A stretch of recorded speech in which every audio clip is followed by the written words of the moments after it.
Welcome back to a third episode with my friend Steve. Steve, how are you doing today? Big Robbie, it's always a pleasure to be back on Out of the Blank podcast, mate. I'm fine. I've got my obligatory vodka, soda, water, and lime here. Let's rock and roll, my friend. Vodka, soda, and water. Just think what they had to drink back in the day. No, uh, I would see the best part, I think, about this show is that I also like to give you control too. Like you're driving the car, and then I'm just kind of like, I see a left turn that looks appealing, and I'm just like, let me jerk the wheel. You know, that you have to slap me and tell me to stop and, you know, picker patter with me a little bit. But I want to ask you, what do you feel like talking about? Yeah. I've actually had a bit of a think about it this time. I was completely unprepared last time, but naturally, it's going to be history, of course. You wouldn't invite somebody from the Spartan History podcast if we weren't going to talk a little bit about Spartan history. But I think I want to focus on a common misconception that people have with ancient Greece. And when most people talk about ancient Greece, they're in fact talking about ancient Athens. So I really want to talk about the Athenocentric viewpoint that most people have popularly and academically about ancient Greece tonight. What do you reckon? Now that sounds interesting, but I'm trying to figure out why you chose that. Is that just because you see a lot of, especially on Twitter, a lot is trending with, these ancient Greek topics for interest? I think it's a factor of like they're trying to like everyone's going through it and being like, this is horrible, this needs to be canceled. And that's happening with like ancient Greece myths. That's happening with a lot of stuff that you see on Twitter is a lot to do with ancient history. And it's like, why are we focused on this right now when there's other issues we should be focusing on? Yeah, look, there's a lot in that, and I mean, social media is just an absolute basket case of like you said, cancel culture, and what is and isn't appropriate. And I've always been of the opinion that it's very tough to cast aspersions on the past. Like you can bet your bottom dollar that the ancient Greeks weren't looking 2,500 years in the future and wondering how we judge them in this day and age. So no, but actually, I'm working on a project at the moment where the podcast is at. I'm sort of working my way through the chronological history of Greece, but the real center point to my podcast and really the point before where it finishes finally will be in what's commonly known as the Peloponnesian War. And just that title alone really irks me. It infers that it was a Peloponnesian War, which is where the Spartans had their land-based empire based, and that is a complete and utter misnomer. So just the fact that it's called the Peloponnesian War really, really gets to me. In fact, in that there were two parties to this war: Athens, which were in a territory known as Attica, and the Peloponnese, which had Sparta within it and their league of cities in there. So I've been taking the viewpoint that it really was Athenian aggression and Athenian tyranny that led the Spartans into war. But just by calling something the Peloponnesian War really automatically puts the viewpoint that it was the Spartans that were the bad guys. And it's I mean, there were no good guys back in those days, but it just simply wasn't the case. So no, I'd like to sort of debunk the myth tonight that what's a day for you, that the Peloponnesian War was a Spartan affair and the fault of the Spartans. Okay, so you're saying it's the fault of the Spartans, not the factor in that it was the Athenians that were the cause of it. Because, like, if you really ask me, like, on my opinions of the Spartans and the Athenians, I'm more looking at it like if I can judge them by their looks, for instance. The Athenians just seem like it's like you're barbaric. You need to change. You need to form into something new. And, that's what always happens, especially if, like, another civilization goes to another civilization. It's all about you need to adjust to our standards, such as, like, maybe the spread of democracy, for instance. We're going to a Mm, bunch of places trying to change them on their way of thinking, and that's very, very hard to do, where you're going to see some blowback. So a lot of times you see Spartans, and if you're looking from like maybe our thoughts now or our opinions now, you're looking at them like they're savage, they're barbaric, they're these people that are like horrible. It's like, well, put yourself in those time period, like put yourself in that. Like I was just thinking about this morning on my way home from work. I was like, huh, think your dad's about to go out to sea, and he's about to go in, on a fishing trip to go bring home some food and hopefully bring some money into the family. So you're having one last meal with him because you don't know if he's going to come back. We all think when our family goes and travels that they're going to return home. You never know when that moment is. And just because the mm. chances now are kind of slim to none, like there's a possibility, but it's more likely that they're going to end up returning home. Back then they had no freaking clue. Like it was a 90% that this person might get casted into a storm, they might sink, they might be stranded somewhere, they might end up dying, and I'm never going to see them again. And it makes you look at those movies where a kid is looking on the shore for his dad and he sees his dad or whoever coming back finally. He's like, yeah, he's all excited. I'm like, how long were you waiting? How long? Because you didn't just be like, well, he's going to be here at 4 o'clock, and then you walk out. No, no, no, no. So put yourself in those shoes, and it really helps you understand their viewpoints a little bit more, where people look at it now and they go, that's barbaric, that's horrible. I'm like, man, even the hardest thing for me to be able to understand was they used to do this old torture method, where my favorite out of all of them, sad to say, I know this is bad to have favorites in, but was putting someone in the iron bull and then lighting The coals Iron under it, Bull. because that Mm, one went so far as they literally put holes in the nostrils so it would smoke out like a bull would in like a cartoon thing, yeah. and it would whistle, and that was the sound of someone cooking. I was like, that one is just mechanically like interesting, but it's horrible act. But then they had stuff where they would hang you from a rope by your hands and slowly lower you onto a pyramid or a little like pillar, and a spike would go up your butt. And I'm like, you got to, I'm trying to rationalize that in my head. Like, what were you thinking? Were you just sick? But you start to notice it with child stars, for instance. Nobody Hmm. prepares you to be this level of fame. Nobody prepares you for that. You don't even really ask for it. You just want to be a kid, but they're expecting you to fill so many big shoes. Same thing with dictators, and same thing with a lot of these leaders back in the day, is that they were kind of born into this bloodline. They were the next, sword passed down to carry on the torch or whatever. And they weren't ready for that. So you wonder why, like, all these dictators and all these leaders are horrible. It's like, no shit. You're given so much power at such a young age that you get so used to it, you adjust your standard of living where you can't really think of the people. You're thinking more of yourself, what's going to get you through. If someone doesn't agree with you, it's easily to chop their head off and move on to the next task. Yeah, absolutely. Yeah, I mean, and they were incredibly barbaric times. I recently did an episode on Spartan education, and it's a sign of the times. Getting speaking to what you say about current thoughts and morals towards such things as racism, slavery, violence towards women, and things like that. And it was a really difficult episode to broach, just because I needed to have a 10-15 minute dialogue to begin with, to really disassociate myself from those concepts. Like the mere fact that you talk about these sorts of things these days means that you buy into them.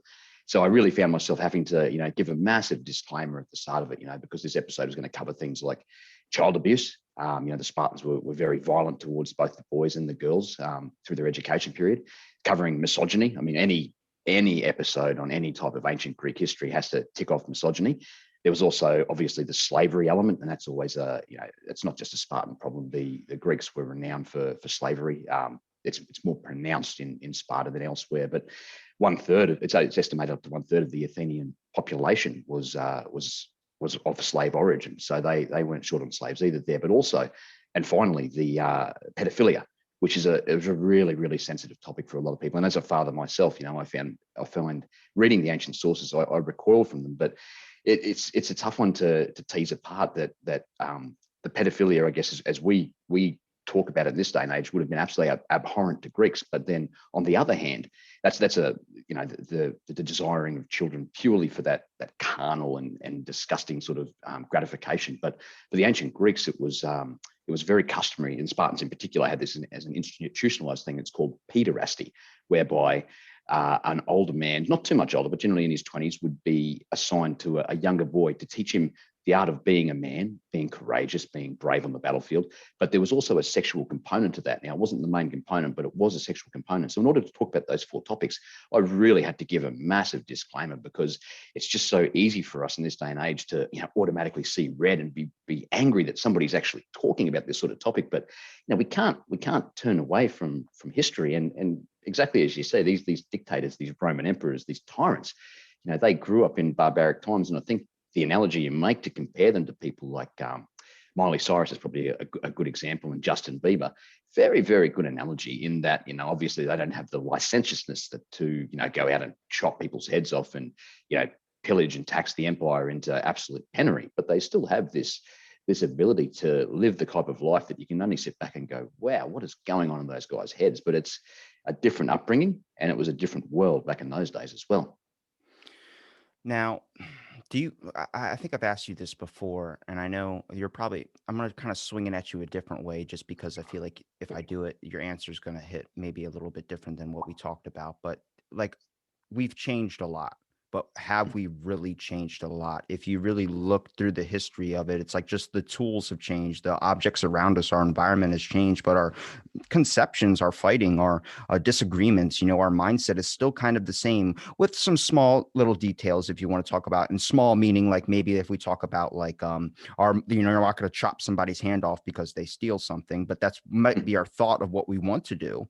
But when it comes to like, even with pedophilia and all these sensitive topics, for instance, they shouldn't be so sensitive that you can't listen to something and be able to explain those. And that's where I give you some credit is if you're going to hit a topic like this, like you said, you have to put a disclaimer, all these shows that put a disclaimer when they're talking about a sensitive topic. I'm like, it sucks. And I understand why you have to do that because a lot of these things will get people instantly riled up. But if it's a history topic and someone's talking about it and just trying to educate, you shouldn't be getting upset by it. It happened in the past. Let's look at like bravo on us for not evolve or for evolving and not thinking of this way anymore. It's a horrible Mm, act. It happened. Same thing with Operation Paperclip. That's always the one, the government project everybody brings up, where we used a lot of the Nazi research to help fund our space program and all this stuff. You didn't throw it away because it already yeah. happened. So now you did the work for us. So we can forgive you for your crimes, and that's a little bit of an issue maybe we can talk about. But the concept of you already did the act, we can't reverse it, we can't go back in time, we can't stop it. So we might as well benefit from the research that you have discovered. Same thing with the past, all these acts and all these terrible things that we've grown from. You can't erase it. Mm, You can talk about it and help further education when it comes to the concept of we're not like this anymore. This isn't back in yeah. ancient Greece days. They were Yeah. very, very advanced, especially with the tools that they had, and we're still acting the same exact way. I believe, like, if you want to talk about, like, I think I like to look at the whole population. And let's say there's about maybe 500, 1,000 people. You knew when someone did not come back from hunting. You Hmm. knew. You were like, hey, where's Jim? Jim went on a Yeah. boar hunt. How long has he been gone? A week? A week? When are we going to look for him? He'll be back. It's like, no, maybe he's captured. Maybe he was killed. Maybe I don't know. How do we find out if someone dies now? That is not in our circle. That's maybe in our town. How do we find out? We find out on the news. I had no idea, and this just hit me the other day. Someone told me, it's like, I live in Ocean City, so I live by the beach. So occasionally you get tourists that get drunk and they fall asleep on the beach. Well, every morning at like 4 a.m. or 3 a.m. when it's dark out, they have these beach trucks drive on the beach with a giant, like how farmers till the land. Hmm. So they have that to till up the sand to like, make it look nice and, rake it, whatever. A Oh woman had dear. fallen asleep last year, drunk, and the guy didn't see her and ran her completely over. I had no idea this happened. Not at all. I just had a year where I was past couple of years. I was never in the news. I just recently Yeah. began into it with the podcast and all. I heard about this. I'm like, when did this happen? Like, dude, that was like last year. I was like, you got to Yeah. understand, there's so much more people now that nobody knows their neighbor that much anymore. Nobody knows what Yeah. happens in your community. It's a whole giant change in the things around us. But the way we act, what are we consider a priority, and our thoughts are relatively the same. Yep. No, you're 100% right. We are more the same today than different to what the ancients were like in Rome, Greece, Mesopotamia, places like that. I mean, all you need to do to see I guess the heart of human nature is to have a look what happens when they announce a COVID strike. We're going to go into mass lockdown. All of a sudden, I'm not sure what happens in America, but this is what happens over here. The moment they even think about announcing a lockdown, that's it. Everybody is down to the shopping center. They're buying all of the toilet paper. They're buying all of the flour, all of the rice. These people probably can't even make a loaf of bread from flour, but they want it anyway. That instinct for self-preservation is what's at the heart of the human species. All we want to do is survive. I mean, we can sit back and admire how civilized and how advanced and enlightened we are in this day and age. But that's only because things are going so well. If you look at, say, what's a good example today, sub-Saharan Africa, where life is incredibly tough. It is incredibly harsh, and we cast judgments on Africa and Africans for the way that their culture is corrupt and for the way that they live and things like that. But it's only because they don't have the same sort of luxury that we have. We're very, very gifted in the West, but it's a veneer. It's paper thin. It's like silk. The moment something goes wrong, we are clamoring in the streets. We're looking to rebel. We're looking to usurp power. We're looking to look after ourselves and nobody else. It's not, as long as I've got enough. Like, I don't know about you, but I've never read anywhere that COVID causes, excessive amounts of shitting your pants. But these guys are down there buying up all this toilet paper. Like you see guys with trolleys absolutely full of it. You think, my God, man, like what is going to go wrong in your house that you need that sort of level of toilet paper? So no, absolutely. We are the same fundamental creatures as we were back then. And it's almost hypocritical to cast aspersions on what people do in other parts of the world. And moreover, in the historical sense as well. And, we can think it's okay to cancel parts of history that, that don't satisfy us, that rub us up the wrong way. But you don't get to pick and choose your history. Your history it's his story, it's our story, and it's important to remember absolutely every facet of it. Whether we admire and esteem certain parts of it, and whether we despise other parts of it, that's fair enough, and that's a discussion. But we can't pick and choose it. We can't blank out parts of it, because if you forget where you've gone wrong in the past, you will make the same mistakes. It's like if you had some amnesia and you forgot that the stove was very hot that you'd burnt your hand on 5 years ago. You're bound to repeat that mistake again. Do you think, because I think a lot of people look through these stories and look through all these tales and they sound really barbaric, but I feel like they're also whoever was writing this or recording this story also added some details and maybe glorified it up, much like how we do with our stories, for instance. But Yeah.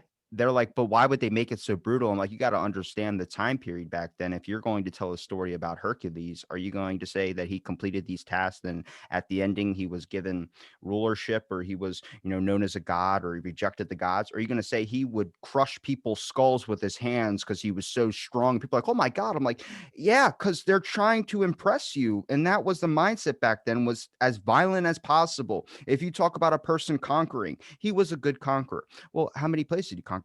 He conquered most of the globe. Really, most of the globe. How did he do it? He went over with berries and things and had negotiations? Or are you going to say, no, he went over there and he told them, this is my land now?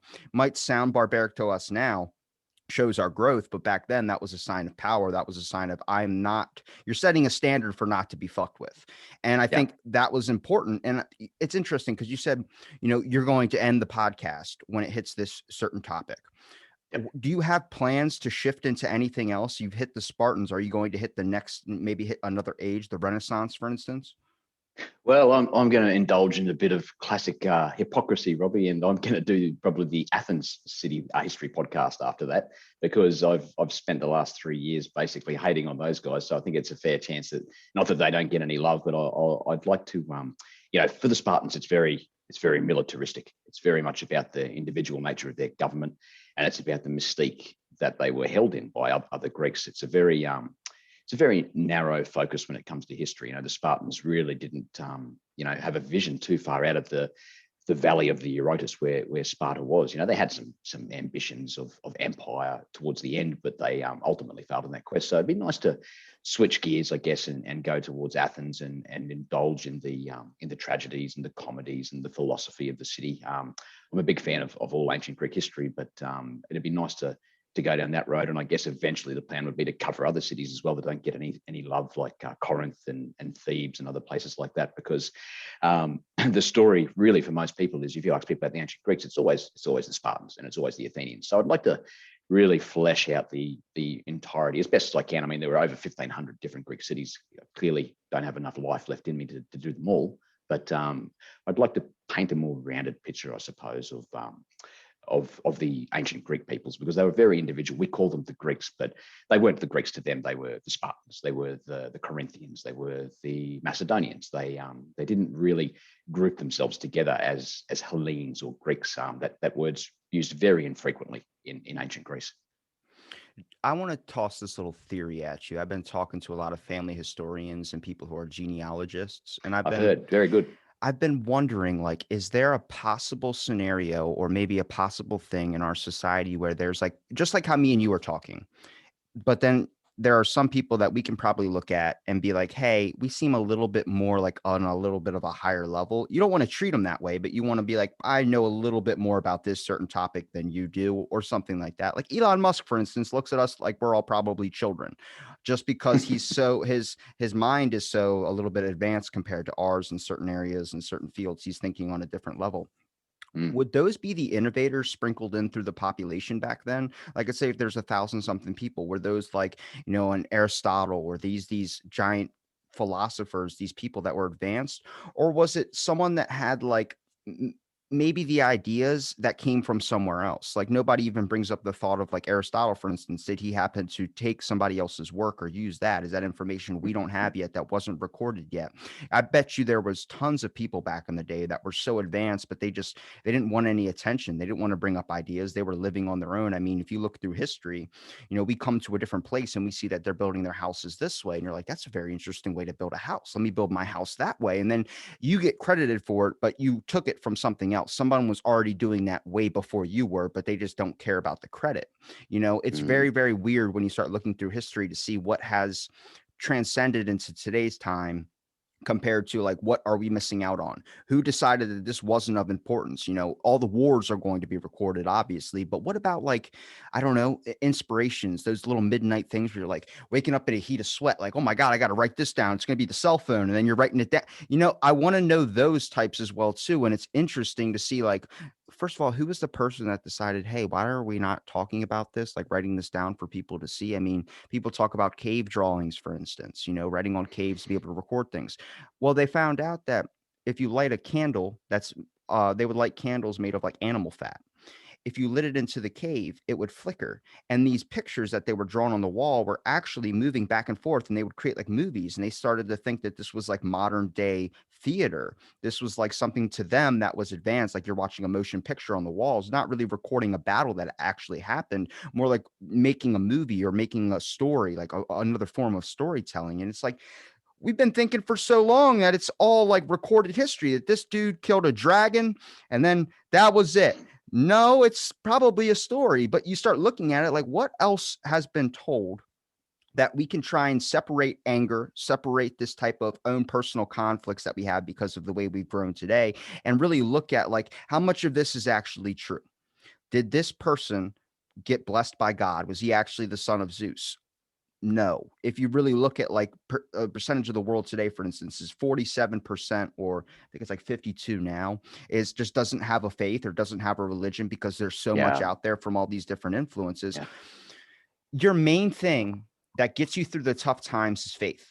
Your main thing that gets you through is a belief in something. It doesn't have to be God, it can be anything, but a belief in yeah, yourself, for instance. Back yeah. in the day, they created these gods to personify these things, to give them faith, to give them something to believe in. And then towards the ending of civilization, you start to see all these things that have been built up for so long that got you through. You evolve past them where you want to tear them down. That's why a lot of these Greek statues and Roman statues, we have such few left, is not only from the Mm, time period, but people did not want these up anymore. They were yep. destroying giant statues of Zeus. They were destroying all these things because they started to change their ideals.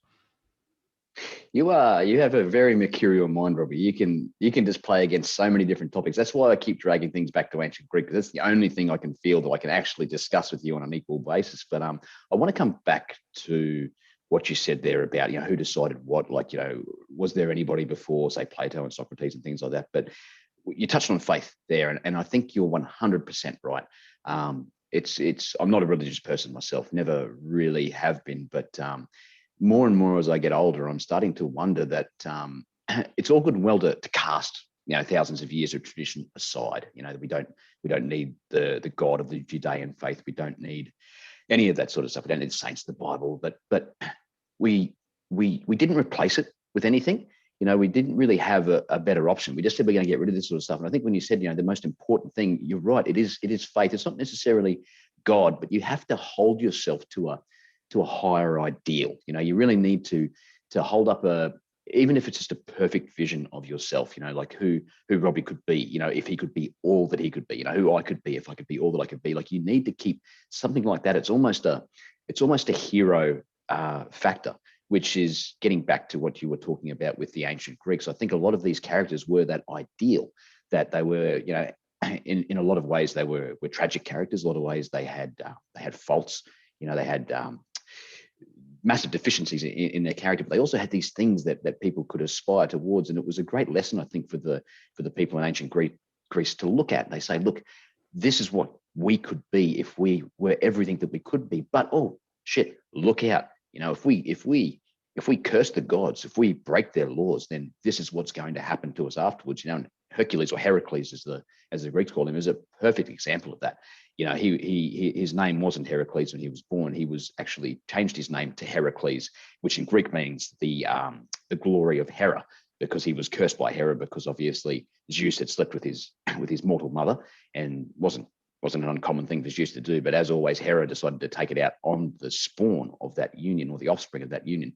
So Heracles, in a bid to avoid that sort of that rage of the goddess, and make no mistake, Hera could have some impeccable rage. You know, like the city of Troy being burnt after a 10-year war was due to her and Athena being spurned.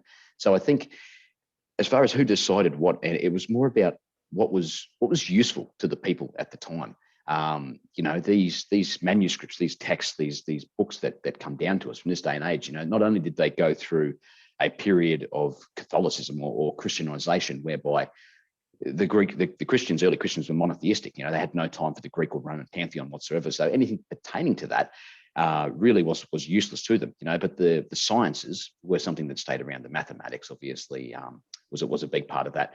But other philosophers that we've lost, it could well have been lost because a lot of them were polytheistic. They believed in a lot of gods. But Plato and Socrates and Aristotle, they sort of got a pass because in a lot of their works, they were very monotheistic. Plato talks often in the voice of Socrates. There's no writings left of Socrates whatsoever. Everything we have that's apparently from him comes through Plato's dialogues. But Socrates believed in one God, and it was one of the reasons why he was forced to commit suicide by the Athenians. And Plato held to that Socratic tradition, and Aristotle came after Plato and did as well. And as far as the rest of it, obviously, with the Arabian invasion of the Roman Empire, with the coming of Islam and Muhammad, they obviously wanted to become a powerful empire themselves. And the greatest knowledge in the land had been from the ancient Greeks and the ancient Romans. So they imported a lot of the works that were left remaining within the Byzantine Empire at that time into their own. They didn't have a lot of time for the fluffy stuff, but the hard sciences, you know, the mathematics, the early versions of trigonometry, philosophy, and things like that, they imported. And then later on, when Europe came out of the Dark Ages and through the Crusades, they were bringing those books back to the West. So it was a real cycle of transmission to get those works we've got now. So as far as, you know, why we have what we have now, it was just pure and utter luck at the end of the day. There is barely, they've estimated it's barely 3 or 4% that we have left of the ancient works that were around, say, in the burning of the Library of Alexandria. What was in that library, we have barely a reference of 3 or 4% of it now. Do you think with those ancient philosophers, those were natural innovations that came into their heads, like natural ideas that came, or do you think they were forced? And when I mean forced, I look at the concept of like motivation, for instance. If we talk about what we probably still do today that they did back in the day, are affirmations or something when it comes to like, please God, let me have a great day today. That's ancient hypnosis. That to me is ancient hypnosis. If you really talk about, like, let's talk about the Spartans, for instance. If you are grabbing your sword and you're getting ready for a fight and you're like, I just got to fight these guys, you're going to be able to fight to your skill ability, but you could be double that if you start going, the God of war is on our side. We cannot lose. Already I'm getting chills just saying that, because it makes this giant thing into your mind, this manipulation that the God of war is looking down on us. He is siding with us on this fight. So that now you have an extra level of confidence. You have an extra edge. Technically, that's a little bit of like when you're going up against a team that's unbeatable. There's that dude, the coach, that's like, all right, kids, we might be playing T-ball, but look, all you got to do is believe in yourself. That little bit, if it's done correctly, can really pack a wallop onto you. And it makes people like, that's why I think faith is important, because you need to have that little thing. And it makes you kind of look at, when you talk about a philosopher, for instance, as much as the gods were involved in these like societies and everything, some of the philosophers they come off as very atheist. They come off as very, I am above all. And you start to look at that a little bit and you start to question, like, is that the motivation? Like your thoughts that are being forced into your head is like a concept of, I can create this because you worship a god. Well, guess what? I think past that. My mind is not at that level. You're already influencing into your head all these random ideas that now have another, like, I look at like a fork in your brain.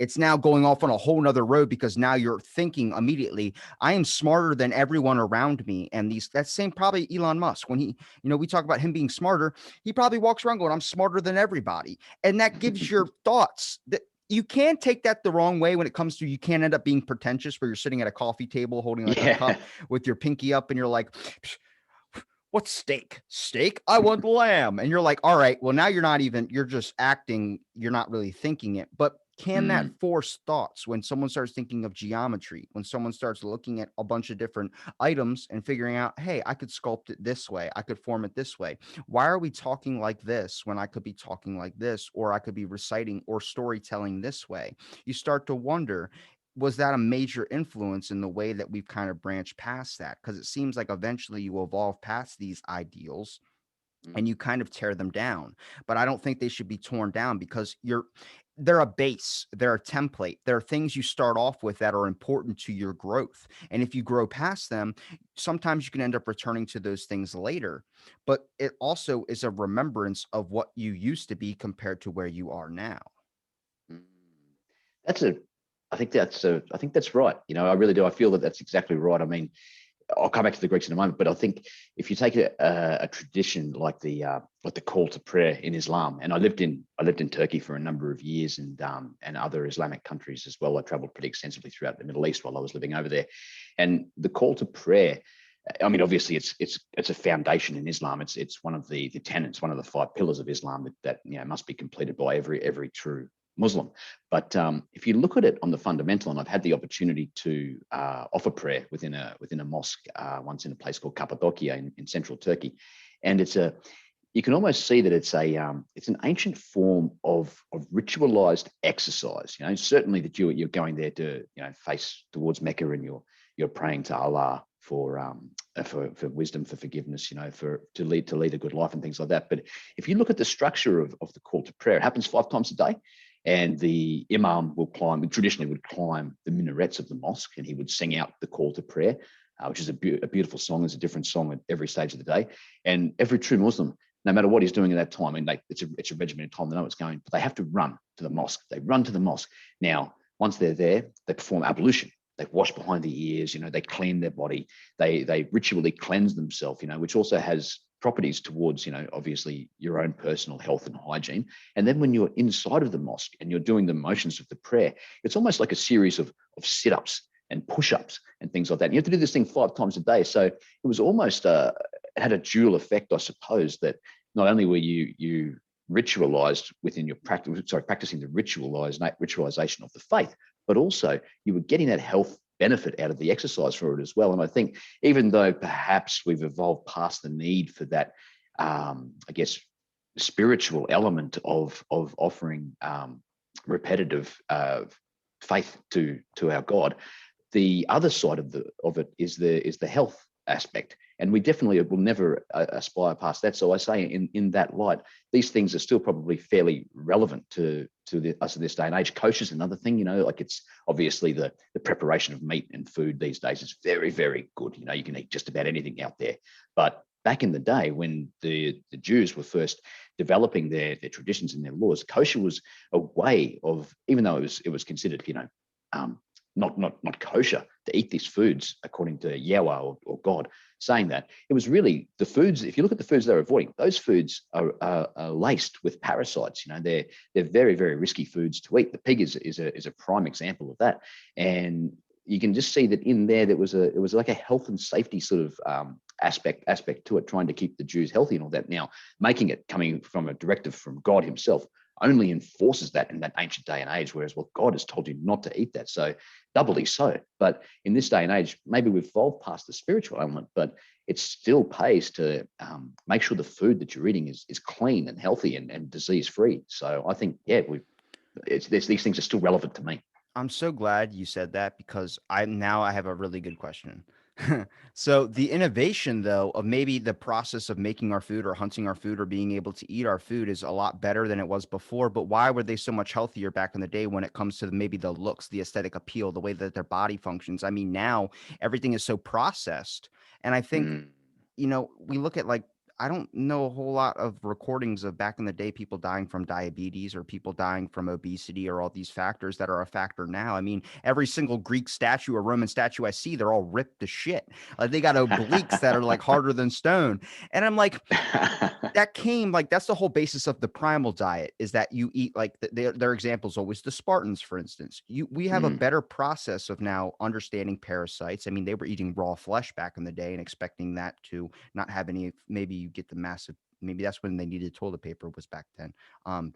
But we know the Romans invented the whole irrigation system when it comes to bathrooms.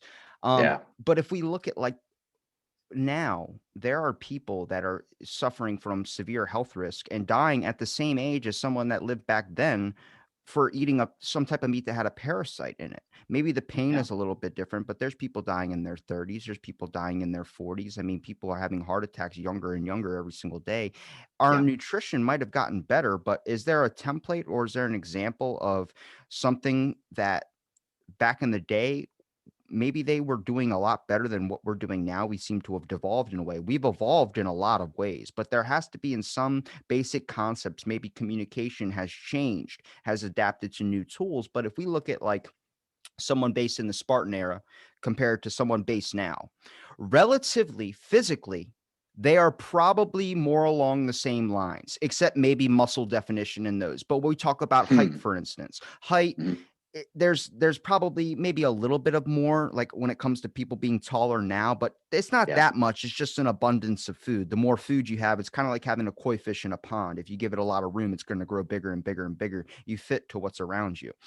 great But analogy. the intelligent, if they didn't talk, if neither of them talked, you could not really distinguish the difference if they were wearing clothes or a hoodie or something. You'd be like, yeah, that guy's a normal dude. No, actually, he's from like 1600 BC. It's just you don't really, you can't really pay attention to that. But Yeah, when you look at that, we are relatively the same. And in the mindset, our brains have evolved so much, unexplainably so much. But is it all the mind? Is there some physical attributes that have changed, or have we devolved in that sense? Because I see with the health risk of society and everything that's going on today, no matter if you eat a vegan diet, a meat diet, whatever, there's relatively the food. It's it's is it that much different besides being cooked and some parasites taken out? Because if you want to labelize or personify maybe chemicals that are in our food, that's a parasite, and it seems to be doing a little bit more damage when it comes to the overall health risk.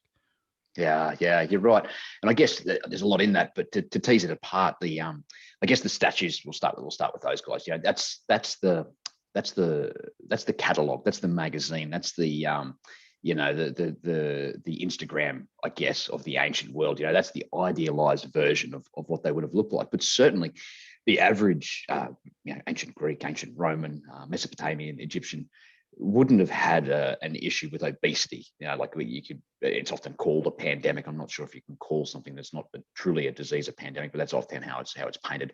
That wouldn't have been the issue back in those days. In fact, if you survived to be 20 in the ancient world, you had a pretty good chance of making it to a ripe old age. I mean, there's a lot of examples in history of people, generally more affluent people that had access to better nutrition, living to ripe old ages. I mean, the one that comes to mind is Ramesses II, or Ramesses the Great. He was an Egyptian pharaoh in the Middle Period. Uh, I think he lived to be around, it's either 92 or 96, and died of an abscess of the toothache at that stage, apparently. So he lived to a ripe old age. And even the Spartans, their ruling council, the Gerousia, as it was called, was a council of elders. You needed to be at least 60 to qualify for that. And in fact, Spartan military service began at 18 and finished at 60. So the mere fact that the cap out was 60 years of age, intimates that a lot of these people were living to a ripe old age. And the Spartans are probably a, a good selection of people to put under that microscope of how healthy people could be back in the ancient days. I mean, they were completely emancipated from manual labor. They were only allowed to practice war. They had, I guess, serfs or chattel slaves working their fields, so they had plenty of access to nutrition.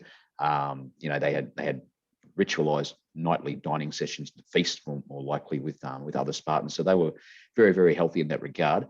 But I think for the young in particular, that was where the real, I guess, the real diciness was for mortality. there's that many things that can kill a child before it has developed an immunity.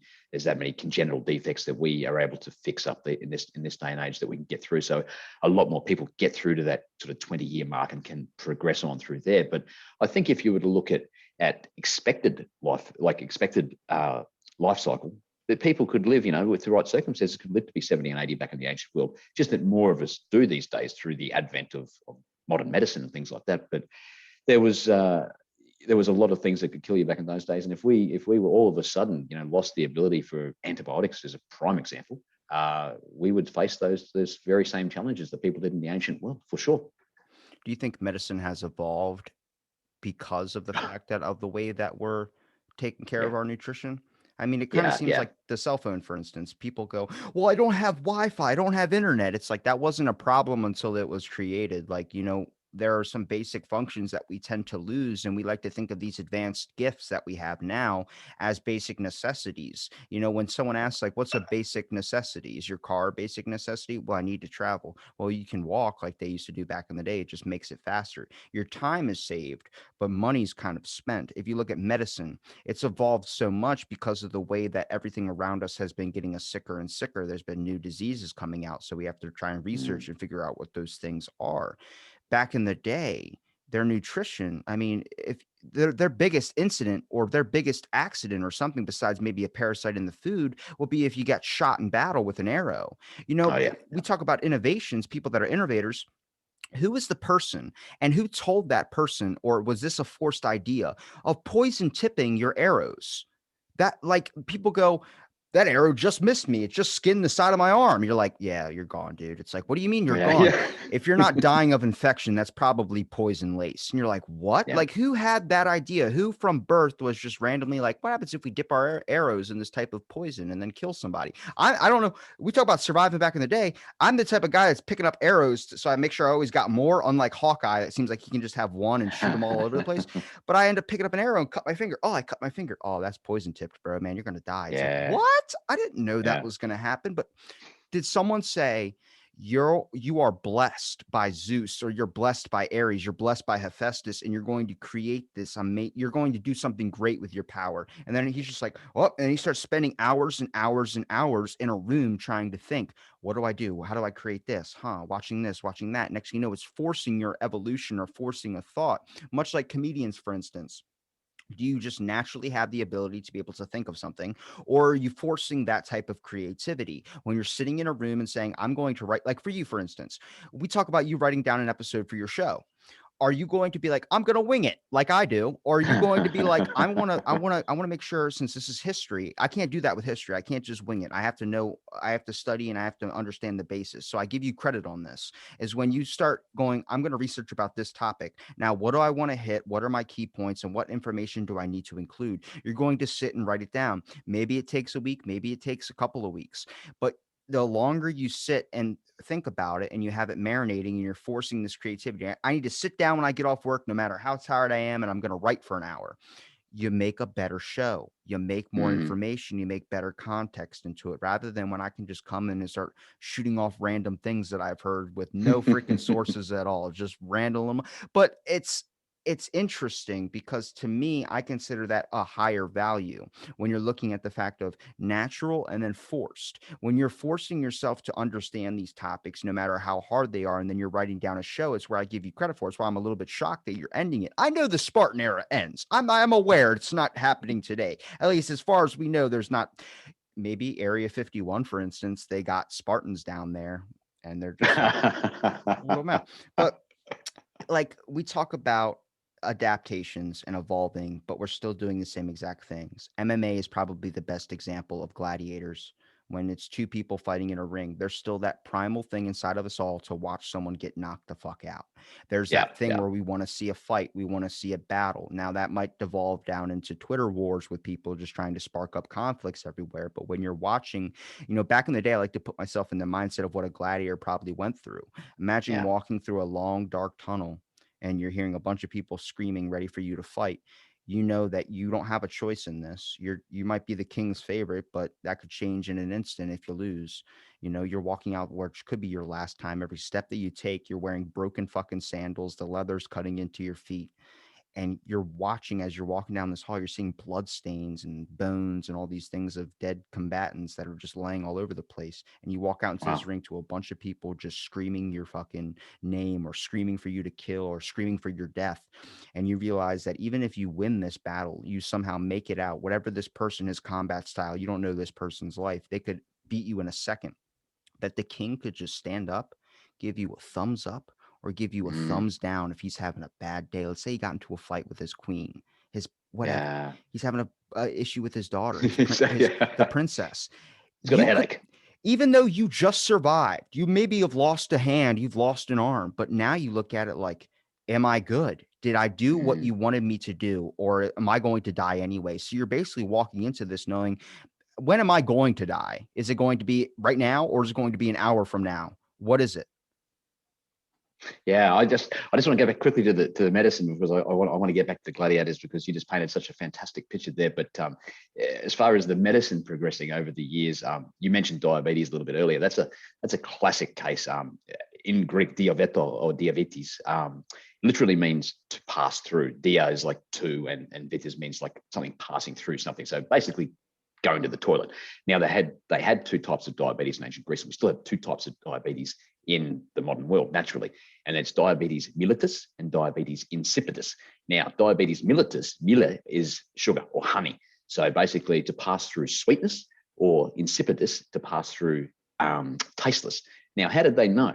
Because the Greek physicians in the ancient days used to taste the urine of their patients that would come in and like, oh, that It's urine's lovely. Oh, sterile and that's I like the you taste. got nice. Oh, it doesn't taste very good. I wonder what's wrong with you. So they had that, but I mean, you just painted such a fantastic picture of the gladiatorial combat there. I can almost hear the crowd screaming Maximus, Maximus, and I think MMA is a fine example. I've actually recently, over about the last year, gotten into the MMA, and I'm always struck by the way they come down. It's a little bit different, obviously, without the crowds, but they come out of that tunnel into that sort of hall where people are just screaming their name, and you can just hear the crowd, like somebody does a takedown and they're on top and they're ground and pounds going on, and the blood is rising in the crowd. People are literally screaming for somebody to destroy somebody else. Of course, if you'd ask any of those people outside of the arena, they don't want anybody to get hurt. But in that moment, they want somebody to get hurt. Like, I don't know if you saw the fight between Francis Ngannou and Stipe Yeah. Miocic, but when he struck Stipe, you're just like, yeah. And as he's coming in for that ground and pound, like, yeah, like, and afterwards, like, oh my God, it's just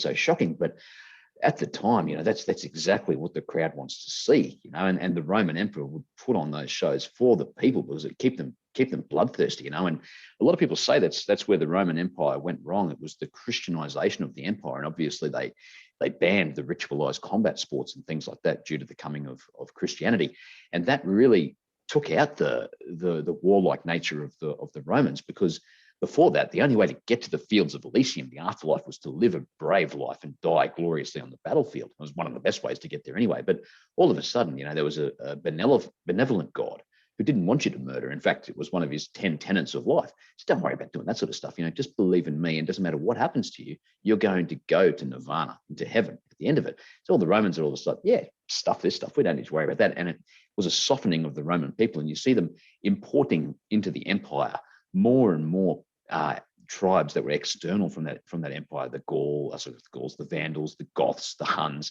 to protect their borders, to protect them from themselves more than anything else. And eventually, those people just steamrolled over the Romans because the Romans were just so weak in their pursuit.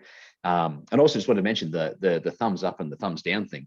It was never the thumbs up. It was the emperor apparently would hold his fist out like this, and obviously thumbs down would mean that he didn't recommend the killing of the other gladiator, but then the other action was the thumb across the throat, Thumb which meant, across the throat means you're dead. yes, to slit the throat, to kill them, and that sort of stuff. That's how the emperor used to do. Apparently, I mean, that's what I've read anyway. What about the good thumbs up though? That's the whole point. Like whenever I got a thumbs up, I was like, I did a good job. Like that's the Mate, kind of I'm sucks to Australian, do that.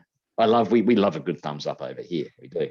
The best example I want to talk about, like if we talk about MMA, for instance, yes, the Mm, bloodthirstiness is kind of the energy that gets created in it. Now, what's interesting is you said when it got Christianized and it became a legal act to be able to do like the gladiator matches or something like yeah, that. If you really yeah. look at like MMA, for instance, bare knuckle boxing is illegal. Yet there are many arguments and many articles that you can find that it's actually the padding in UFC, the gloves, such as the equipment, is really what causes a lot of damage, cuts and tears on people's eyes and face. I actually got into an argument with someone about this. They were telling me I didn't know what I was talking about. I was like, hang on a second. Joe Rogan's an MMA commentator, talks about this. Yeah. Many other companies that do the gloves and everything, they're making them thinner for a reason. They're talking about bare knuckle boxing might actually be safer. It is the same thing. If you really look at the comparison with the gladiators, for instance, you're going to care about your life and be a little bit more cautious when you're going into a battle if you have nothing but underwear on and you are Hmm. holding a sword and you have Yeah. those terrible leather shoes that you're wearing, the sandals. But if you're wearing full on gladiator armor like a champion with the giant helmet, these giant, you barely all you see is the person's biceps and maybe like the part of the thighs. That, first of all, if you're fighting that person that has all that armor on, you are going, I only have points of entry at his arms and his entry at his legs, unless I can somehow get to his throat, but he's got that covered up with the helmet. You're looking at those are your only weakness spots that you got to hit first to be able to hurt him. Because if you just stab him into the armor, it might go through, but it might just scratch right off. You don't know. MMA, for instance, these fighters are already having a glorified way of fighting because they have something attached to their hand, such as when a lot of people in movies or if, even in real life, if you decide that you want to hit somebody, if you wrap something around your hand, brass knuckles, or maybe a little bit of tape, you already feel like you can hit harder, even though Hmm. it's possibly might be a thing, but it's more about like kind of the thing it implants into your head that you can actually hit this person a lot harder. So with the gloves, for instance, they're trying to make them as thin as possible because the gloves aren't really meant to protect the fighter. They're meant to protect the fighter's hands. So when Yeah. you're sitting Yeah. there hitting somebody over and over again, like you said, when we all get riled up in the act, you want to see someone get kicked in the face. You want to see someone, get the shit beat out of them. But then the line starts to get a little bit drawn, which I'm pretty sure it's might be like that back in the gladiator days. Maybe everyone kind of kept it on the down low. But when you see a person get hit to the ground, and there's just haymakers going into their face, and you could tell this person's not defending themselves. They're done. They're knocked out. That's very, very hard to watch when you see the Yeah. person's eyes roll back into their head and they just keep slamming this person's head. You're seeing it bounce off the mat. Back in the day, when a person's sitting there just stabbing a dead body over and over again, when the person's Yeah. gone, I think everybody at some point goes, are they still cheering? Or are they starting to be like, okay, what's going on now? This person might be mentally insane. It's interesting that no one ever really focuses on that specific part of like what happened after a fighter won, besides maybe the killing. Did more Mm. people cheer for the person to die? Does that show how we have evolved? Or did people were really excited about the combatant style, the more of the fighting, and they wanted to see that champion try and redeem himself? Everybody loves a good underdog story. Yeah. I don't know the statistics for that per se, but I can tell you that it's estimated that only between, I think it's, I'm probably going to get it wrong. I'm just going to chuck a figure out there. It's going to be close enough for this discussion.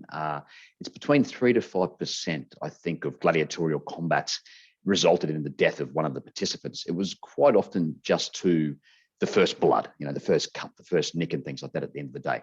So for the most part, people when they were fighting didn't fight to the death. They used to fight just to the wounding, and it was a couple of reasons for that. I think just as you suggested, I think at the end of the day, people didn't want to see, blood spilt on there. And same with the MMA fighters. We want to see them come back for another day to fight.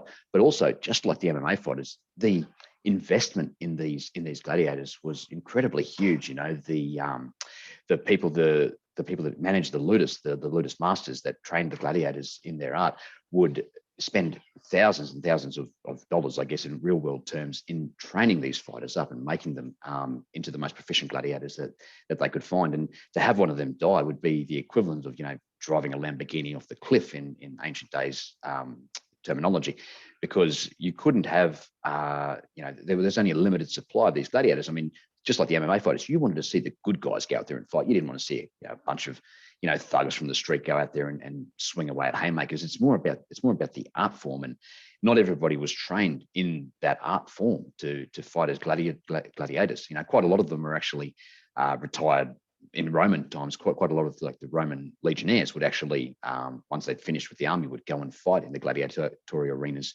to earn further pay and things like that. They certainly didn't do it to die. At the end of the day, they were doing it to earn a little bit of extra money. So I think exactly what you say. Like, I think it gets to a certain degree where, okay, the crowd and maybe the emperor even would say, okay, that's enough. We've seen enough. We got the enjoyment out of the contest itself, and really watching somebody die on the sands of the Colosseum probably isn't exactly what they went there for. But that being said, there were there's exceptions to every rule. There were some certainly bloodthirsty emperors who.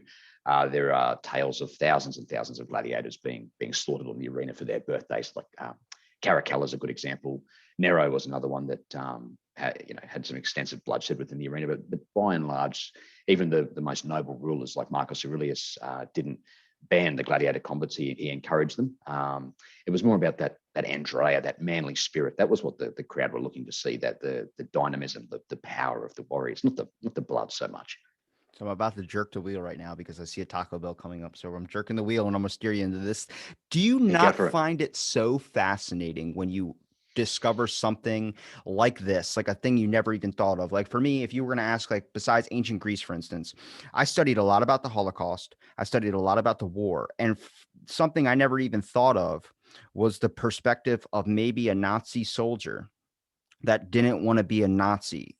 I remember Yeah. reading a journal about a guy that was writing down, like, I do not agree with anything that I'm doing. I don't agree with anything, but I'm afraid because they have my family. They know where my kids are. If I don't obey, they're going to hurt my family. And it's like that conflict that nobody really wants to rationalize or empathize with the Nazi soldier. And it's like, just because he's a Nazi, I'm like, he's a human being. Not all of them agreed with what they were doing. A lot of them were just doing what they said. And what about the ones that were doing what they said and that feared for their life? Now, here's the example. A lot of gladiators, for instance, some of them came from criminals. They were people that were used that were like, hey, welcome to the new town. Well, you're arrested. Well, guess what? You're going to fight in our ring, just because that's easy to do than buy a whole bunch of like prize fighters or all these other Yeah. types of things. Now, imagine this. You get thrown into the ring and you're not supposed to be in there. And you know someone who maybe is the weaponsmith or something. He goes, I'm going to give you a win. And it's like, what do you mean, give me a win? Gives him a sword. He says, just watch. Goes to fight, and they go and clash swords. The dude that's got the new sword compared to the other dude's sword breaks. He goes, what the hell was that? His sword was rigged. His sword was a little bit maybe used too much, where it was a little bit cracked or fractured. And then when it hit, it broke. Now the dude doesn't have a weapon to use, and he's got to try and figure out what the hell is going on. There were probably people that would rig the system back then. They would try and find ways like eat this type of leaf, and it gave them like maybe some type of like meth type symptoms or something that made them stronger or made them faster or made their reflexes a little bit better. There was always someone back then looking for an edge, much like there's someone looking for an edge today. I find that fascinating, where I'm like, I want to read a story about that. I want to find out, did this person cheat? How did they cheat?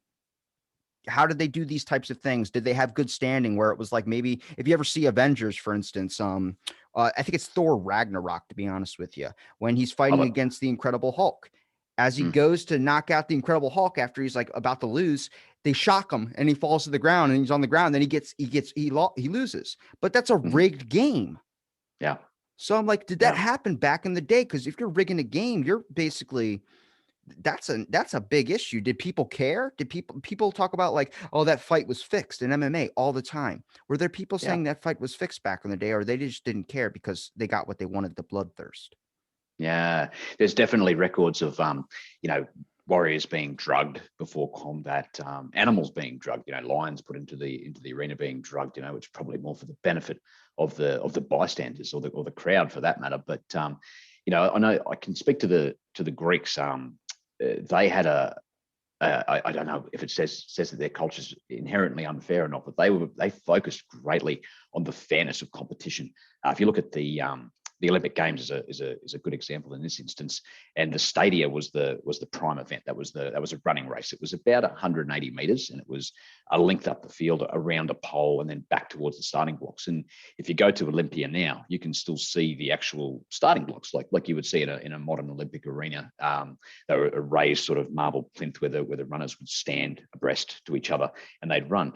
And there's all these little indentations that are within the marble, little square indentations. And through the work of archaeology, archaeologists have discovered that these little notches were places whereby sticks could be inserted and then strings lined up along it. So it would be like a starting tape. So the Greeks were very interested in making sure that nobody got a jump start. Like in this day and age, if there's somebody jumping out of the 100 meters, there's a double bang bang, and everybody has to start again. And if it's a second one, that person that jump starts disqualified. the Greeks didn't have that sort of technology, but they were very, very focused on making sure that everything was fair. And for events like the discus and the shot put, these items were distributed by the games themselves. You couldn't just rock up with your own discus, that had been, modified and made aerodynamic and was lighter than everybody else's. You received it from the games themselves, so everybody competed with exactly the same items for the discus and the shot put. Also, with the wrestling, there was classes of weight and things like that. There was different age categories and things like that. So the Greeks really, really took the fairness of competition seriously. And I think even the saying that you mentioned there, giving the edge, that's a very ancient saying. It is quite literally, it means giving somebody the sharper edge of the sword, which is where we get the modern term for getting an edge or being given an edge. So no, you're right for sure. It's funny because if you ask people, would they rather talk to Achilles or some type of fighter, they'd be like, "Oh, I'd love to ask him a couple questions." I'm thinking in the mindset, I want to talk to the guy that made the disc game. Like, what were you thinking when you decided I'm just going to chuck this giant metal shield and see how far I can throw it? Like, just as a feat of strength. I mean, if you've ever watched those old bodybuilding Olympic game type style things, the strongman competitions, back in the day, they would do these things where they would set up Beetles, like Volkswagen Beetles. They would set up one, set up another, and set up another, and then they would run and try and flip these cars over and see how many cars you can flip over in the fastest time to get across the line. And you're watching it. Nobody really made it to the third car. There was one or two people, but it was the rush that nobody even thought of. They're running, and it happened to rain the night before, so they would run up to this car, and you see multiple people videos of a dude slipping and his leg going under the car, busting his knee right on the metal part of, like, you ever hit your like knee on or a leg on like a Oh, corner of a yeah. counter or something? Same The thing with the funny bone. car. Yeah. They would slip right in and hit it, and the next thing you know, their foot was broken. They couldn't compete. There were people, you could literally see their back get like a herniated disc where they lifted up and then their back just shot out and they fell to the ground and, like, start like seizure in a little bit. And you're like, oh my God, like, it really shows like what people will do to just the gaming part, the aspect of a win, the aspect of all these things. Everyone's a winner, sure. But when it comes to the grand scheme of like showing off that like people are proud of you because you just won something, when someone sinks a nice hole in one in golf, when someone gets a touchdown, that glory is what people are thriving after so much that the pain, there, even death is worth it. That is, Yeah. that's mind boggling for people to hear. Yeah, and I think it's nothing. I think we've almost come full circle in that, talking about have we really changed that much in this day and age? But I think in that vein, it's exactly the same. Like watching Michael Jordan, for example, bury a 3-pointer in the face of somebody, to win, a playoff or the final, is exactly the same sort of thrill that it would have been to see an ancient Olympian throw a javelin further than everybody else, or somebody that was fighting in the pankration, which is the ancient Greek version of MMA, slaughtering their opponents in combat and things like that. I don't think that's ever going to change. There's something inherent about inherently attractive for the human species to watch people hit that mark. Like it's just, I think there's what's the word to miss the mark is hamartia, I think in ancient Greek. And that's also the word. Obviously, the original Bible was in Greek as well. That's the word that they used for sin, for missing a mark. So this goes to show how important it was to be on target, not just in the ancient world, but in this day and age. Who's the former quarterback for the New England Patriots? What's his name? He's playing for Tom Tampa Brady. Bay now. Tom Brady, there you go. Watching that guy, nail like a long pass for a touchdown or something. There's absolutely nothing like it. I'm not even a big American football fan, but if I'm playing Madden 21 on my PC upstairs, I'm playing Tom Brady because I know he's going to nail that mark every single time, and I want to be a part of that. Tom Brady's probably not the best reference to a quarterback. Maybe like Joe Montana, maybe. People find it really weird that Apologies. he kisses his kid on the lips. Yeah, right. Really? His kid's like 11 or 9 or something, and he kisses him Mm. right on the lips. And it's uncomfortable. Like, there's pictures, and I don't know if people just mess with the Is photos. it lingering? Is it a lingering kiss? It's not Oh, I like a can't. quick peck on the lip. It's a quick like minute of like just kissing, and the Yeah. kid's even like, "What the fuck?" And it back to pedophilia, like we were talking now, Yeah, I was. circling around. But Steve, you've given me enough of your time, man. Where can people find you at the Amazing Spartan History podcast? And hopefully, we're going to see that branch off into something different. I'm not going to say better because each episode you roll out, you do impress me. I've been catching all of them. I think last night I caught up. You said the Spartan education one. That was not your recent one. That was a couple No. weeks. That was a little bit ago. Yeah, that's right. Yeah, you look at where the recent one would have been. I actually interviewed a professor from Florida University about ancient Greek battle tactics and the Spartan war machine more generally, which was a real thrill to do. But look, the show's not going anywhere. We've still probably got a good 18 months, 2 years to wrap it up. And yeah, we'll move on from there. But yeah, for sure, where you can find me is www.spartanhistorypodcast.com. I'm at Spartan_history on Twitter and Spartan History Podcast on Facebook, and available on all your podcasting services. And yeah, Robbie, I want to reach out and just say thank you to you, mate, for having me back on your show. It's always an absolute pleasure. I'm a big fan of your show, and keep doing what you're doing, man. It blows me away the way that you can just shift around like that. It's really fun to be a part of. I appreciate it. And thank you for listening to this episode of Out of the Blank Podcast.